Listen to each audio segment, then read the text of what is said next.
কিরে কালু, ব্যবসাটা কেমন চলছে?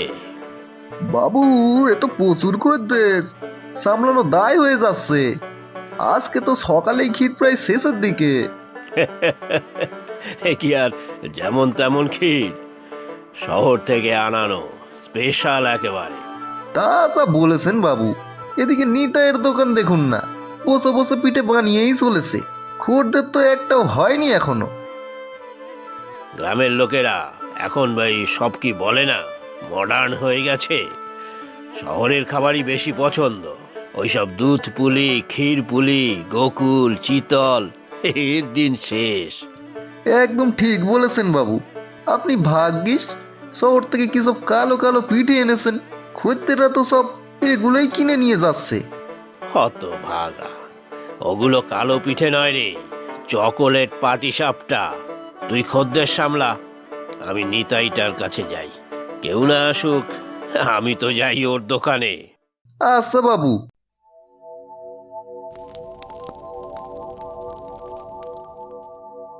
কি ব্যাপার নিতাই, খদ্দের হচ্ছে না বুঝি?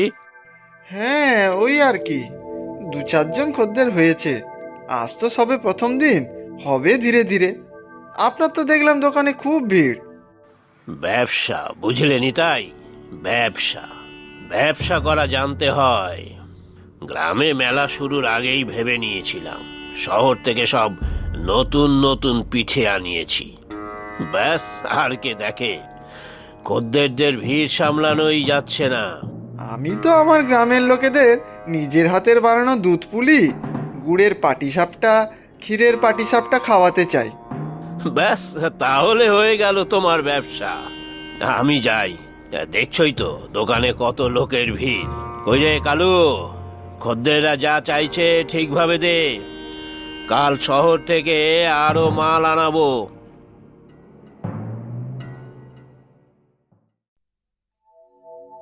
গিন্নি, ও গিন্নি, আরে এসো তাড়াতাড়ি, সুখবর আছে। কি হলো কি? এত হাঁক মারছো কেন? গিন্নি, মেলার প্রথম কদিনেই একেবারে অনেক অনেক লাভ হয়েছে। বলো বলো বলো, তোমার কি চাই? সীতাহার নাকি হাতের বালা? ও গিন্নি। মুলো যা, বুড়ো বয়সে এসব কি আর মানায়? আচ্ছা, দেবে যখন বলছো, তা কবে কিনে দেবে গো? দেব দেব, মেলা শেষ হলেই তোমায় নিয়ে গয়নার দোকানে যাব। গ্রামের লোকেরা শহুরে নতুন পিঠে পেয়ে খুব খুশি। ভিড় একেবারে উপচে পড়ছে দোকানে। কালু তো সামলাতেই হিমশিম খাচ্ছিল। 7 দিন এরকম চললে টাকা গোনার জন্য লোক রাখতে হবে গগিন্নি, বুঝেছো? ও মা, তাই নাকি? ভগবান, তুমি আছো, ভগবান তুমি আছো। গিন্নি, কাল আবার শহরে যেতে হবে মাল কিনে আনার জন্য। যা কিনেছিলাম সব বিক্রি হয়ে গেছে। তাড়াতাড়ি খেতে দাও, শুয়ে পড়ি। হ্যাঁ হ্যাঁ, আমি তোমাকে এক্ষুনি খেতে দিচ্ছি।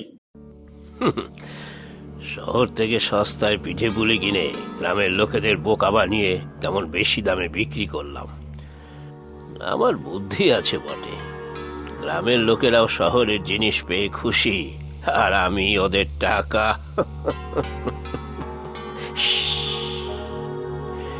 দেওয়ালেরও কান আছে, সবাই শুনে ফেলবে যে। ওই কালুটাকেও কিছু বুঝতে দিলে চলবে না।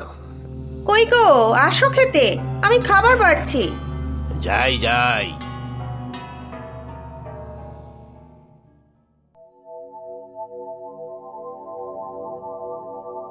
কিরে কালু, দোকানে লোক কম কেন? আর নিতাইয়ের দোকানে ভিড় কেন শুনি? জানি না বাবু, একজন খদ্দের বলল কালো ক্ষীরটা তেমন ভালো নয়, কেমন যেন সারা সারা। আর একজন আবার বলল পাটি সাপটা নাকি শক্ত। সে কি, শহর থেকে আনা দামি মাল বাজে হবে কেন? অশিক্ষিতের দল সব, ভালো জিনিসের কদরই বোঝে না। আর তোকেও বলি হারি কালু, যখন দেখছিস খদ্দেররা সব চলে যাচ্ছে, এটা ওটা বলে ধরে রাখতে পারলি না? আমি ঠিক বুঝতে পারলাম না বাবু। তবে আর কি, উদ্ধার করে দিয়েছিস আমাকে। নিতাইয়ের দোকানে এত বিক্রি হচ্ছে কেন বলতো কালু? বাবু, নিতাই নাকি একেবারে মন প্রাণ দিয়ে খাঁটি পিঠে বানিয়েছে, সুস্বাদু। আমাদের পিঠেগুলোর মধ্যে নাকি কোনো স্বাদ নেই, বিস্বাদ। থাম দেখি তুই, নিতাইয়ের পিঠের গুণগান করা থামা। আমি যাই ওর দোকানে, একটু খোঁজ খবর নিয়ে আসি। আজকেই সবে শহর থেকে আরো ক্ষীর পিঠে নিয়ে আসলাম, বিক্রি না হলে কি করে চলবে? কি নিতাই, তোমার দোকানে আজকে খুব ভিড় দেখছি। গ্রামের লোকেরা তো প্রশংসায় পঞ্চমুখ। পিঠেতে কি দিয়েছো শুনি? কিচ্ছু দেইনি গো, ভালোবাসা দিয়ে নিজের হাতে গ্রামের লোকেদের জন্য বানিয়েছি, তাতেই সবাই খুশি। তুমিও নিয়ে যাও না ভাই, দুটো ক্ষীরপুলি, খুব ভালো হয়েছে খেতে। দেবো? না না, আমার লাগবে না। আমার খদ্দের ভাঙিয়ে নিয়ে যাওয়া, ভালো ভালো কথা বলে আমাকে বোকা বানানো, এই সজলকে বোকা বানানো, দেখাবো মজা। তুমি কি সব বলছো ভাই? কালকেও তো তোমার দোকানে কত খদ্দের ছিল।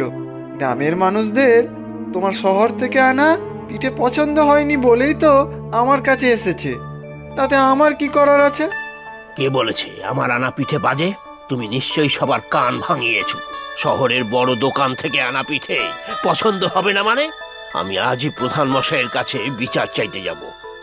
আমি কারোর ব্যবসার কোনো ক্ষতি করিনি, আমার ভয় কিসের?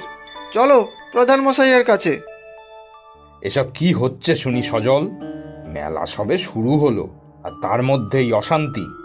সজল ভাই আমার উপর মিথ্যে দোষারোপ করছে। আমি সামান্য দোকানি, শীতকালে একটু পিঠেপুলি বানিয়ে সামান্য বেশি আয় হয়, কিন্তু একদম চুপ করো, সব তোমার চালাকি, কিছু বুঝি না ভেবেছো? কিন্তু এ কথাও তো ঠিক সজল, গ্রামের লোকেরা তোমার শহর থেকে আনা পিঠেপুলি খেয়ে কেউই সুনাম করেনি। তুমি নাকি সস্তার জিনিস এনে এখানে বিক্রি করছো। ছি ছি ছি ছি ছি, কখনো না। সব হিংসে প্রধান মশাই, সব হিংসে। তাই জন্যই তো আপনার কাছে বিচার চাইতে এসেছি। আমিও চাই এর বিচার হোক, কার পিঠেপুলি শ্রেষ্ঠ। এ বিচারের একমাত্র উপায় আমাদের নদাই গদাই ডেকে আনা হোক ওদেরকে, ওরাই বলুক কার পিঠে বেশি ভালো খেতে। তোমাদের নিরপেক্ষ বিচারও হবে। নদাই গদাই, এরা আবার কারা? আমার চেনা, খেতে ভালোবাসে খুব। ওদের আসতে দাও, তখনই বোঝা যাবে কার কথা সত্যি। বাচ্চারা তো আর ভুল বলতে পারে না। বাচ্চা? উফ, বাঁচলাম। এদিক ওদিক বুঝিয়ে ওদেরকে নিজের দলে টেনে আনতে হবে। না, এই কালুটার দ্বারা কিচ্ছু হবে না। কি সজল, রাজি তো? কি ভাবছো এত? না না, কিচ্ছু ভাবছি না। রাজি রাজি, আমি ওদের পেট ভরে পিঠে পুলি খাওয়াবো। শীতকাল এসে গেল, পিঠে পুলির সময়ও চলে এলো। ভেবেই তো জিভের মধ্যে এক ঘটি জল চলে এলো।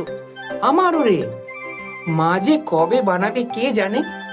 সেবার মেলাতে মনে আছে নদাই, আমি কত ক্ষীরের পাটিসাপটা খেয়েছিলাম। কিন্তু ওরা বেশি বানায় না, মাত্র 50টা পাটিসাপটা, 20টা ক্ষীরপুলি, 1 হাঁড়ি খেজুর রস খেয়ে কি আর পেট ভরে বল? আমিও তো অনেক কম খেয়েছিলাম, মাত্র 30টা দুধ পুলি, 2 হাঁড়ি খেজুর রস আর 40টা পাটিসাপটা খেয়েছিলাম, তাতেই সবাই হিমশিম। দোকানের নাকি সবকিছু শেষ হয়ে গিয়েছিল। ঠিক বলেছিস, আমাদের আবার মেলায় যেতে হবে। মাকে বলবো আমাদের জন্য পিঠে পুলি বেশি বানাতে হবে না। আমাদের জন্য মা তো সারাদিন রান্নাঘরেই থাকে বল। হ্যাঁ চল, আমরা মেলায় ঘুরেই আসি। মোরা 2 ভাই নদাই গদাই, চল দুজন মিলে মেলায় যাই। পাটিসাপটা পিঠে পুলি, আনন্দে মোরা দেই হাততালি।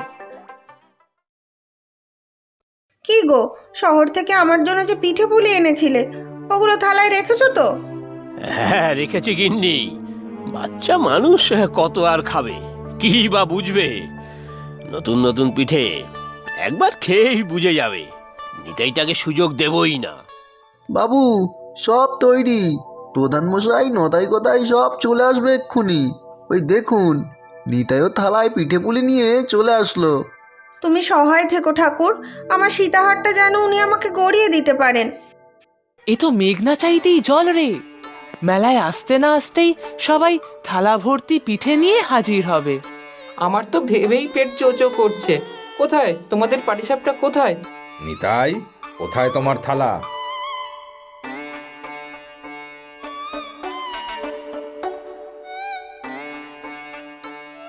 আমারটা খেয়ে দেখো আগে তোমরা।